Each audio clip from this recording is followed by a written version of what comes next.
What's going on, everybody? I hope you're having a wonderful weekend here so far, and happy Mother's Day. We might do a stream after the watch list tomorrow, but I want to talk about something important, even related to the trade talks, and this could come next week. And I know it may sound a little dramatic, but this could crash the stock market, and it's related to how China is going to react to the recent trade developments that we've seen so far. Now, why I bring this up, I've talked about it on stream while we were on there on Friday, and everybody gets interested every time I say this, because last time China did something like this, I turned $2,000 into $250,000 in about a 2 or 3 day period, and now you could even see here, if you go on YouTube, search the trading fraternity 90,000. I have a whole video documenting it. It's literally, you can see that's like 90,000 that one day, and then it proceeded to roll. And it's crazy because all of this is related to China's economy slowing down in 2015, and we're going to talk about what China is going to do and why. But now you could even see these big drops. You know, last time this happened, I think I made like 23 grand here, and we made a lot of money here. But this drop was a lot more different than any of the two drops we've seen in 2018. This from 292 to a bottom of 234, that is a 20% decline from October to January, or December. That's about 2 months. This was 15% decline, or about 14% decline in 3 days. So this was kind of as big too. It was January to it was end of January to the first week or so of February. So this one was quick too. That's, we made that 23 grand. We didn't make as much because, 2015 was really big. And even then, I have a video up here. We made 30 grand here. You can make money on these events. I like these events, but now what they are few and far between, and it's what is causing that. So we talk about in the stock trading boot camp, it is equal and opposite reactions. That is the main thing here of you need, for these big events to happen, it's usually big developments. And now we've seen a lot in 2018 because this is the trade war. So that's what I want to go over is now, if you guys have seen what's been happening, we've been talking about it on the channel, the retaliatory tariffs. Trump in China have been having these meetings. They've had a lot of rounds, but what I want to, it's funny, it says in focus, because I want to put this in focus for a lot of people, because I think a lot of people are missing the fact that there is already a long-standing timeline with what has gone on with this tariffs. This trade war is literally been going on for about almost 2 years now. So I want to highlight what has happened so far and now what is going to happen, because this is what I'm expecting. This is China's currency in 2015, and look at that was August 13th, 11th, and you could even see the markets. That was when we had this, but the markets were actually going up in right before that. There was even a lag. So we're gonna see, because what I'm even expecting moving forward is that if we don't see a bigger scale retaliation from China, with how the markets have been moving, the market will not come down until August or September, when you get another slower point seasonally. Otherwise, after those earnings, the market might do very, very, well, or at least stay up in these ranges. So what I'm looking for, and what I'm saying is, if China responds like this, I wouldn't call it the nuclear option, but it is somewhat up there in terms of, if that did happen, this would be a big effect. So that's why I'm sharing this with you guys. So I want to get to it for the people, I know you guys, some of you have the shorter attention spans that don't really care about the backstory. What we're waiting for is China to weaken their currency. That's what happened in August 2015, and that was the first time people even thought of China's economy slowing down. And even Jim Cramer, they say you said it was no big deal. People really missed the boat on it, and then afterwards, when the global markets were crashing, commodities, everything, and the U.S. markets dipped, then, that's when 2015, people are like, oh, crap, we have to worry about China. Then you had, around January, the Shanghai Accord, and I even talked about that around the same time here when China did something similar. That was the first time you saw the rate reserve cuts, all that. So it was a big deal, because when a country weakens their currency, it is to spur exports. So that's what is the main key here, because this is related to the trade war now, because them weakening is showing a sign of weakness. And now we know China has been weakening, but it's also a tool. So here's the backdrop. They're going back and forth with these tariffs. We just raised the tariffs on China. China said they're going to hit us back. But the key is China's already literally maxed out their tariffs on the United States. So at one point or another, tariffs won't, somebody has leverage. We buy more from China than China buys from us. They have the leverage to come in or we have the leverage to go in now and put more tariffs on them, because at one point the tariffs aren't going to affect us that much. So the next level is currency and affecting their currency, because they're saying, well, if we can't charge tariffs on your goods coming in and make your stuff more expensive, and then it could end up hurting even the Chinese consumer. That's what they say about tariffs, right? So what are they going to do instead? They're going to forcefully weaken their currency, sell dollars sell yuan and buy dollars up, and that's going to make the dollar stronger, and it's going to make the yuan weaker. And by doing that now, not only are U.S. goods getting, tariffs, they're putting tariffs on the U.S. now, they've effectively made all their products cheaper to the whole world. So now, if you want to compete with China now and you're American, you're going to get tariffs on your agriculture products, which is the main thing we're selling to them, and the Chinese currency is weaker, so you just naturally become uncompetitive. So that's the next level, and if that happens, that is both showing a sign of weakness, and the key is, though, when one person weakens, it's not good, because even the Shanghai Accord, and even I think what they talked about here, part of the negotiations, that when China, and this was what they said, China said this before, that they agreed to keep the yuan stable.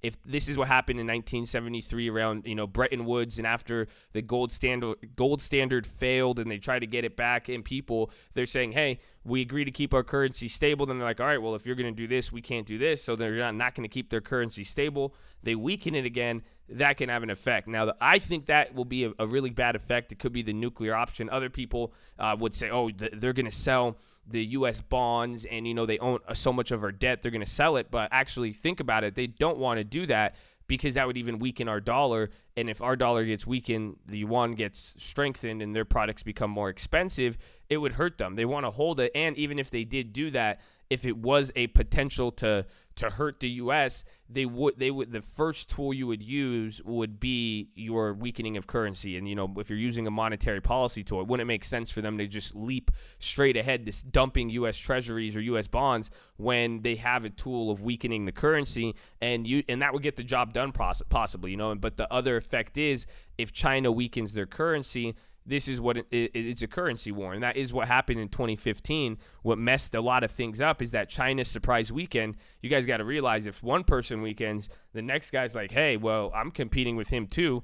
Other currencies start weakening, and it literally becomes a currency war, and they call it a race to the bottom, because whoever can make their currency the weakest now becomes the most attractive. That's just capitalism and economics. Everybody's going to go towards the cheapest price. So if that does occur, that's what I'm expecting for China to retaliate with. Now, where does this come from? So that's the easy answer if you guys don't want to hear the background. But let's take a look at this. This is from the FAS. It's like Federal Administration of Science, but this looks like a CBO, Congressional Budget thing, but they're talking about it. It gives a pretty good outline of what's going on, and this is where I want to put everything into perspective, because people are like, why am I saying this right here, right now? Because literally, we have to understand, China has already, this has gone on. It's not as if this is like, whoa, new trade war, but this is another level. So at this point, it really does escalate from here, because you have to do another set, what options are going to happen from here. So take a look. It says United States and Chinese officials are engaged in talks to resolve a trade conflict that began in 2018 and resulted in the imposition of tariff hikes by two countries and each other's goods.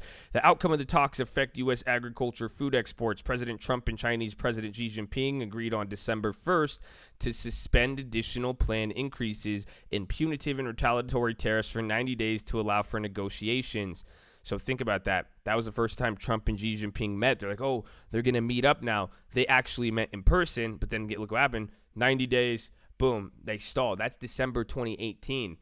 So think about what's happening there. So he kicks the can. Now, during that meeting, China agreed to make substantial purchases of U.S. agricultural products, a.k.a. soybeans. I'm saying, like the department representatives, agriculture, they had talks with Chinese officials in Beijing on January 7th through 9th. The first formal meeting between the two countries since Trump and Xi met in December. Purchases of U.S. agriculture products were discussed. China has levied retaliatory tariffs on this is where it gets good, on almost all U.S. agriculture and food exports, among other products, in response to trade actions by the Trump administration in spring 2018. The Trump administration applied tariffs under Section 232 It's telling you the sections, but here's where it gets good. All told, about 99% of the value of U.S. food and agriculture exports are subject to China's retaliatory tariffs. 99% of them. So everything. And again, this is what I'm saying. China has limited options where, and again, I think Trump is pushing them. He's either saying, well, if you really want to continue, go, be saying, pull the trigger. Go weaken the currency. Let's see what you got, baby. So it says more information. It says agriculture, trade. This is talk the other stuff, soybeans and all that. But this is where I believe it gives you, again, more background. China's levied retaliatory tariffs of 5% and 10% and 15, 20, and 25, or a combination of those amounts of the value of the exported products of more than 800 U.S. food and agriculture products. The first retaliatory tariffs, which were in response to Section 232, went in effect on April 2nd, 2018. So this is where I want you guys to start seeing. So again, this was, remember, December. This is when they first had the meeting, but this is the market was starting, Bitcoin, a lot of things were happening even in China. February 18, people started to panic a little bit. Even I think Turkey prior to that, or Turkey was a little bit in 18, but then it started to drop. But now come right before April, before the retaliatory tariffs, this is when China hit us with that second round there. And I think we actually did put tariffs on them around there.